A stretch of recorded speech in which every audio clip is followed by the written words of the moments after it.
প্রিয় দর্শক, স্বাগত জানাচ্ছি সারাদিনের সংবাদে প্রতিদিনের আয়োজন রাত 11টার শীর্ষ সংবাদে। সারা বিশ্বের গুরুত্বপূর্ণ সব সংবাদের শিরোনাম জেনে নিন শুরুতেই।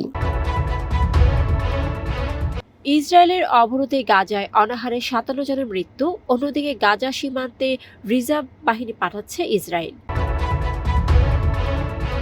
এবার পাক সেনাকে আটক করেছে ভারত, সীমান্তে ভয়াবহ সংঘর্ষ। অন্যদিকে ভারতকে $131 মিলিয়ন সামরিক সরঞ্জাম দিচ্ছে যুক্তরাষ্ট্র।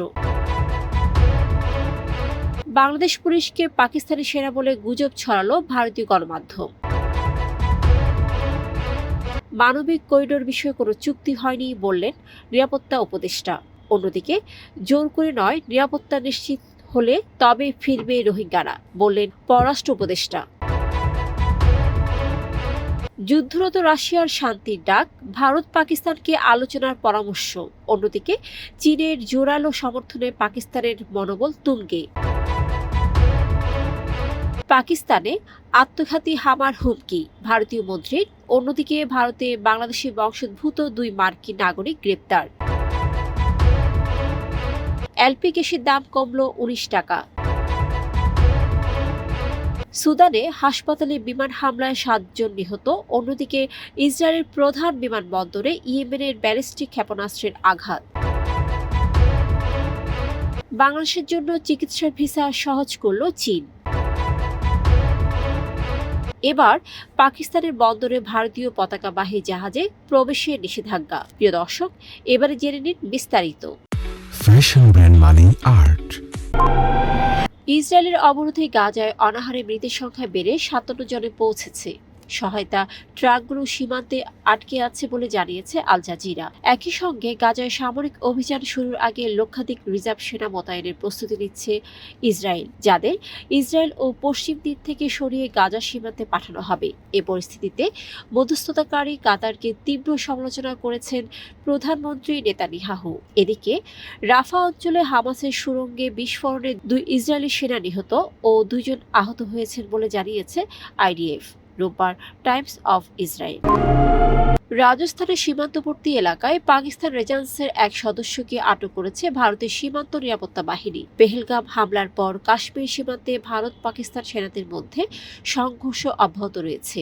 অন্যদিকে যুক্তরাষ্ট্র ও ভারতের কৌশলগত প্রতিরক্ষা সম্পর্ক আরও জোরদার হয়েছে। ইন্দো প্যাসিফিক অঞ্চলে যৌথ নিরাপত্তা ও সামুদ্রিক সচেতনতা বৃদ্ধির লক্ষ্যে ভারতকে $131 মিলিয়ন সামরিক সরঞ্জাম ও লজিস্টিক সহায়তা প্রস্তাবে অনুমোদন দিয়েছে মার্কিন স্টেট ডিপার্টমেন্ট।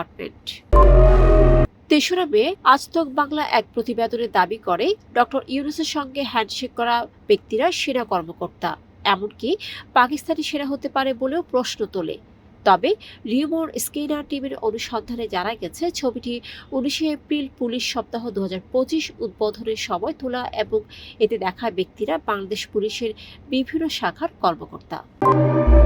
অন্তর্বর্তী সরকারের জাতীয় নিরাপত্তা উপদেষ্টা খলিলুর রহমান বলেছেন, রাখাইনে মানবিক করিডোর ইস্যুতে ছড়ানো গুজব ও অপপ্রচার ভিত্তিহীন। রোববার বিইউপি অডিটোরিয়ামে সশস্ত্র বাহিনী বিভাগ ও বিইউপি আয়োজিত সেমিনারে তিনি কথা বলেন। অন্যদিকে পররাষ্ট্র উপদেষ্টা মোহাম্মদ তৌহিদ হোসেন বলেছেন, রোহিঙ্গাদের মিয়ানমারে ফিরে যেতে হবে, তবে নিরাপত্তা নিশ্চিত হওয়ার পরই তা সম্ভব। রোববার বিইউপিতে রোহিঙ্গা প্রত্যাবাসন ও আঞ্চলিক নিরাপত্তা শীর্ষক সেমিনারে তিনি এসব কথা বলেন। পেহেলগাঁও জঙ্গি হামলার পর ভারত পাকিস্তান উত্তেজনার প্রেক্ষাপটে রাশিয়া শান্তির আহ্বান জানিয়েছে। রুশ পররাষ্ট্রমন্ত্রী লাভরভ ভারতের জয়শঙ্করের সঙ্গে ফোনালাপে সিমলা চুক্তি ও লাহোর ঘোষণার কথা স্মরণ করিয়ে দ্বিপাক্ষিক আলোচনার পরামর্শ দেন। অন্যদিকে চীনের সমর্থনে স্বস্তিতে থাকা পাকিস্তানের প্রতিরক্ষা মন্ত্রী খাজা আসিফ হুঁশিয়ারি দিয়ে বলেন, ভারত যদি সিন্ধু নদে বাঁধ নির্মাণের চেষ্টা করে তবে সামরিক জবাব দেওয়া হবে।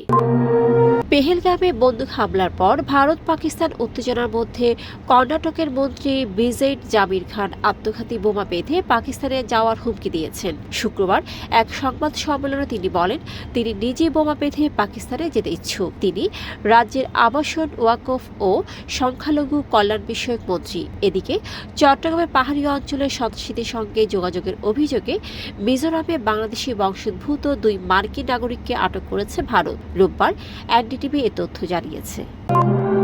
ভোক্তা পর্যায়ে বেসরকারি খাতে এলপিজির 12 কেজি সিলিন্ডারের দাম 19 টাকা কমিয়ে 1431 টাকা নির্ধারণ করেছে বিইআরসি। মে মাসে প্রতি কেজিতে দাম কমেছে 1 টাকা 56 পয়সা। তবে সরকারি কোম্পানির এলপিজির দাম বেড়েছে। রোববার বিইআরসি চেয়ারম্যান জালাল আহমেদ সংবাদ সম্মেলনে এ ঘোষণা দেন, যা আজ সন্ধ্যা 6টা থেকে কার্যকর হবে। প্রতি মাসে এলপিজির দাম নির্ধারণ করা হলেও বাজারে দাম মানা হয় না। 12 কেজির সিলিন্ডার গৃহস্থালিতে সবচেয়ে বেশি ব্যবহৃত হয়। দক্ষিণ সুদানের ওল্ড ফ্যাঙ্গা বিমান হামলায় অন্তত 7 জন নিহত ও 20 জন আহত হয়েছেন। শনিবার এমএসএফ জানায় এতে শহরের শেষ সচল হাসপাতাল ও একটি ফার্মেসি ধ্বংস হয়েছে, যা আন্তর্জাতিক মানবাধিকার আইনের লঙ্ঘন। খবর আল জাজিরার। অন্যদিকে ইয়েমেন থেকে ছোড়া একটি ব্যালিস্টিক ক্ষেপণাস্ত্র ইসরায়েলের বেন গুরিয়ন বিমানবন্দরে আঘাত হানে।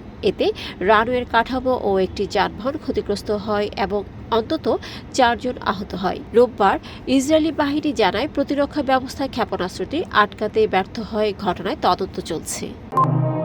ঢাকাস্থ চীনা দূতাবাস বাংলাদেশিদের জন্য বিশেষ গ্রিন চ্যানেল ভিসা ব্যবস্থা চালু করেছে চীনে চিকিৎসা গ্রহণের জন্য।